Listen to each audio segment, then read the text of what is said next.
Alex Ovechkin is now the greatest goal scorer in the history of the league. Let's discuss, shall we?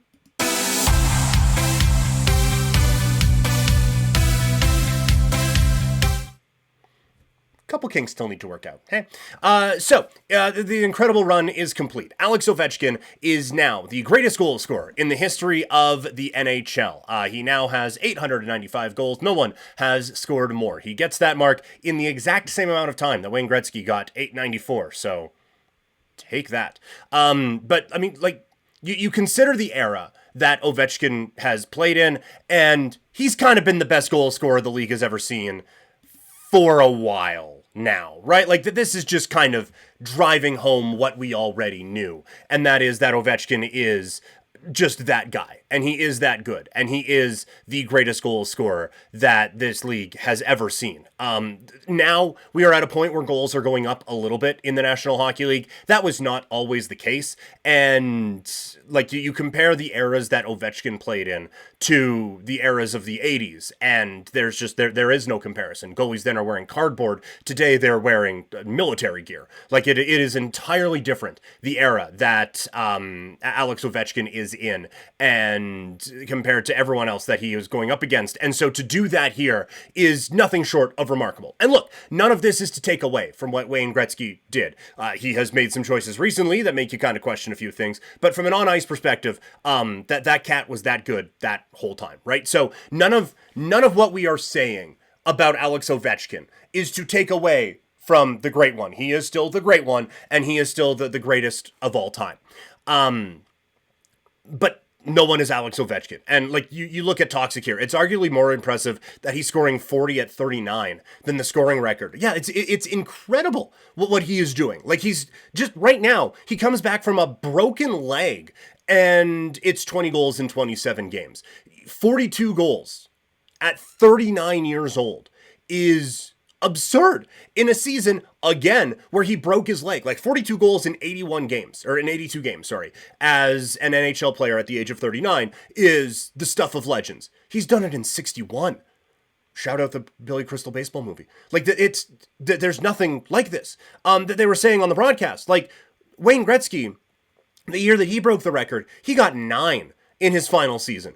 Ovi got 9 last week. Like, it's absurd is the only way to put it, what he has been able to do. He now has 40 plus goals in 3 of his last 4 seasons. Again, a run that starts when he's 36 years old. I'm 35. I barely made it through a trip to Japan walking everywhere. And this guy is playing at a high level whilst recovering from a broken leg. And it's just, it's a continuation of what he has done his entire career, when you look at it, right? Like, it's, like I said, it's the 40 goals in 3 of his last 4 years. He has 9 50-goal seasons. It could be 10. He did technically, in the amount of time that a hockey season usually is, he scored 50 goals. It was just a lockout season, and so 19 of them came in the KHL, and then 32 came in the 48 games that he played in the National Hockey League, which still, good God, that he was able to do that. It's 14 40-goal seasons, and then one where he scored 65. And again, we're not in the dead puck era that immediately preceded him, but we are at a time where goalies have been able to wear space outfits for a lot of it. Now, that's coming down a bit, but you're still seeing guys who are filling up the net as the kind of primary guys in between the pipes. And so he is still going out there and still beating those guys when there is even less room to find in all of that. Again, all of it is just incredible. And when you look at how this was able to be consumed and how this was able to be kind of enjoyed, it was a little bit different because of one cup run. And when you look at kind of the totality of Alex Ovechkin's career, how much the perception changed coming off of that 2018 Stanley Cup run. And like, you even now, you're going to have Gretzky guys. You're going to have guys like my dad grew up in Edmonton, or what, not grew up, but some would argue he never has. Joking, but he would say the same thing. He lived in Edmonton in the Gretzky run. And so he felt a certain kind of way about this whole thing. And you're going to have people who are like that, right? Like people who covered Gretzky, people who followed Gretzky. There are people who are going to have a problem with the Russian thing. So it wasn't a 100% approval rating for this whole thing.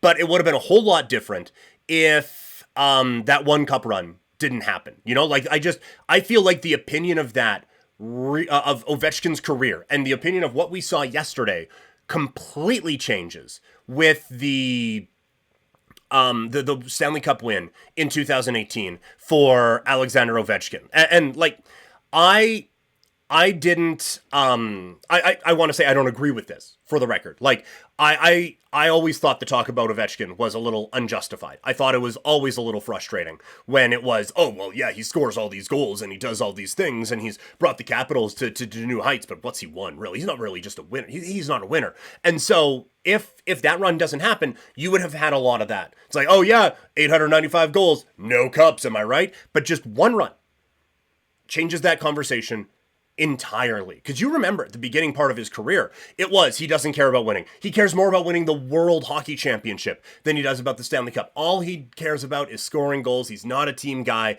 All he wants to do is put up his own numbers, blah, blah, blah, blah, blah, blah, blah, blah. That whole thing. And it was like that for a while. And then there did become a point where we kind of just shut up about it. And then he really did flip that switch one more time in 2018 and completely change how most of the hockey world took in this moment. Because I think a lot of people with that, you could just sit back. You don't have to try to fight this fight. The swords are down. We can just go out and appreciate what we are seeing. And the thing that I'm going to remember, it feels like we're kind of eulogizing the career now. Obviously, there's still a lot to go. The guy could hit 1,000 with the way he is going.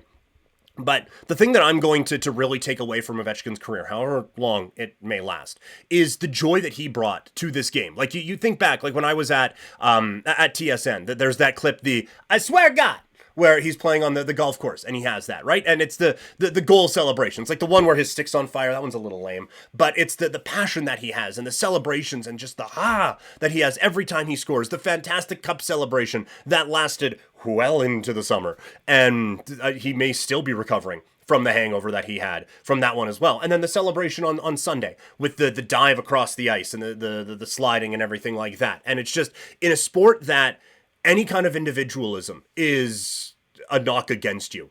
And individual greatness doesn't seem to be celebrated as much as it should. Alex Ovechkin just stayed Alex Ovechkin the whole time. And it allowed him to really play this sport with a joy that I think more people should bring to it. And so, like, the hockey world would be a better place if more people had as much fun playing this sport and watching this sport and enjoying this sport as Alex Ovechkin does. But, I mean, like, think about it. Like, what an amazing time to be a hockey fan. Really. Like, you think of how much hype was around Ovechkin, how much hype was around Crosby when they came into the league. And they were basically tasked with, hey, so we're coming off of the most boring era maybe any sport has had since, like, you couldn't throw forward in football. And then we had a lockout.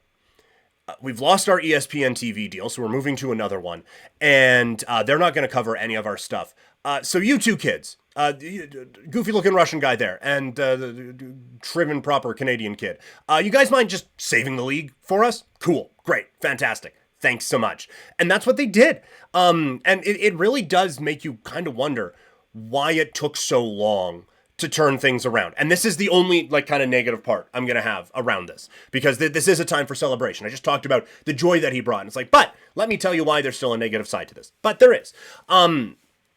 It makes you wonder why it took the league so long to get out of the spin that they were in, because it is very recent that they were able to do that. And so, like, you think of it, when I think of, like, the peak Ovechkin Crosby, the TV logo that I think of is Versus. And that's the problem. That doesn't exist anymore. I don't even know what that one is anymore. That's a real issue that the league had for a little bit. It's a damn shame. You had these two incredible talents in the league playing at a high level at the same time on teams that kind of became relevant at the same time, and you couldn't get them in a bigger spotlight than the Outdoor Life Network. It just shows how incompetent they were. Now, this is very much a the best time to plant a tree was 20 years ago. The next best time is right now. The league is in a good spot now, right? It's weird to say, boy, they really dropped the ball when they just signed an $8 billion American TV deal and had a wildly successful Four Nations tournament.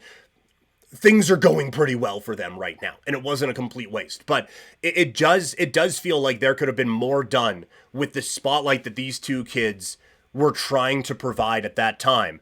And now, because of that, and because of a whole lot of other factors, but because of those two guys largely, this league is in a better spot than it has been in a really, really long time. And it is, again, what I go back to, just such a great time to be a hockey fan. Now, it would be great if we could get one more Crosby Ovechkin moment here, right? And it has to, I'm sure he would never say it, but it has to get to Crosby a little bit. That this guy who he has been compared to for a while, and now those comparisons kind of stopped when Crosby started winning Stanley Cups again.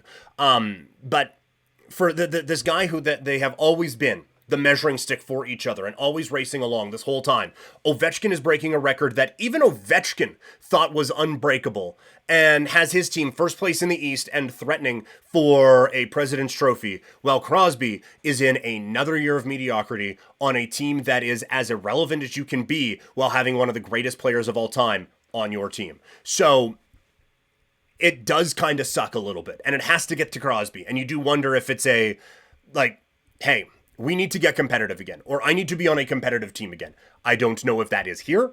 I don't know if that is somewhere else, but I need to be playing competitive hockey games again. Because it does kind of feel like to show you the state of the Penguins, it feels like the best, easiest path to Ovechkin, Crosby in relevant games is for the Russia-Ukraine war to get figured out and Ovechkin to get into international competition one more time and let these two guys duke it out in that way. That shows you the state of the Penguins right now. That course that I just laid out feels like the easier one than the path that the Penguins are on at this point. But again, like, I'm just so happy that the opinion turned on Ovechkin and that yesterday, for the most part, we could all just enjoy the high level that he has played this game at and the joy that he has brought to this sport while dragging it out of some very dark times. We'll obviously have more hockey talk as the week goes along.